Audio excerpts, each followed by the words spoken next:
Well, for more on what to expect from day 2 of the summit, let's cross live now to Brussels, where our correspondent Dave Keating is standing by. Dave, talk to us a little bit about what exactly the purpose of this 2-day summit is.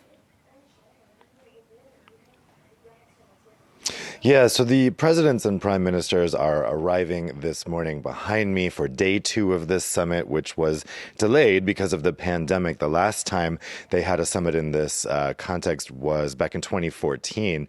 Back then it was the EU-Africa summit. The context has changed a bit because now it's the EU-AU summit, the African Union, which is not quite the same thing as the European Union. It's more of a cooperation body, but it is an organization which the EU is really trying to support. And for the context of this summit, the African Union actually decided who was going to attend on the African side. Now, there are 2 big issues that are kind of standing over this summit. One is a dispute over IP rights on COVID vaccines. The African leaders want European countries to waive the patent rights so they can produce the COVID vaccines themselves in Africa. Of course, it has been hard to get people vaccinated in Africa, but it looks like European leaders are not going to budge on this.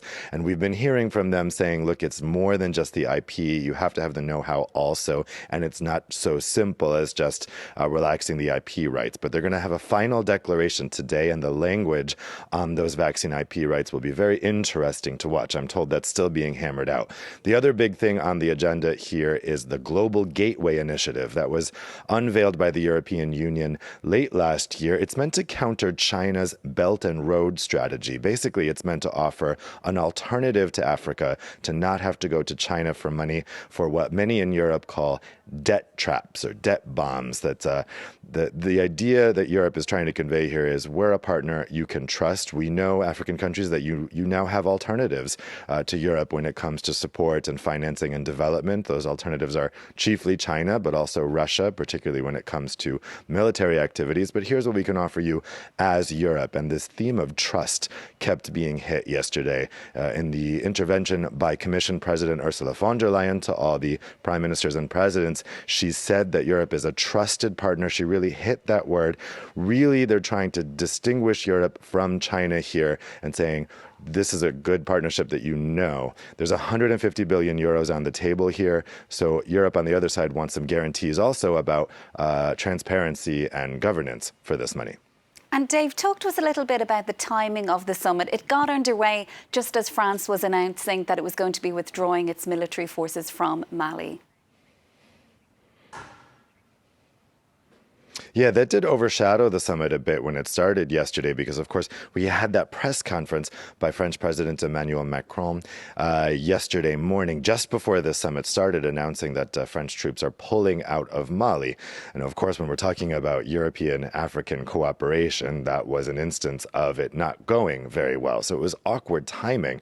But they really have tried to keep that out of the summit. Yesterday, in his speech to the other prime ministers and presidents, President Macron didn't bring up Mali at all. He had a kind of vague reference to the Sahel region and security cooperation, but really he wanted to keep the emphasis on the positives, on possibilities for partnerships, for economic partnerships, and the kind of grand vision of Europe and Africa partnering together.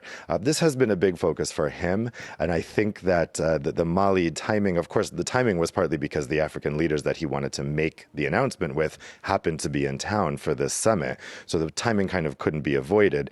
But of course, I think on the French side, they've been a bit worried that it serves as a distraction.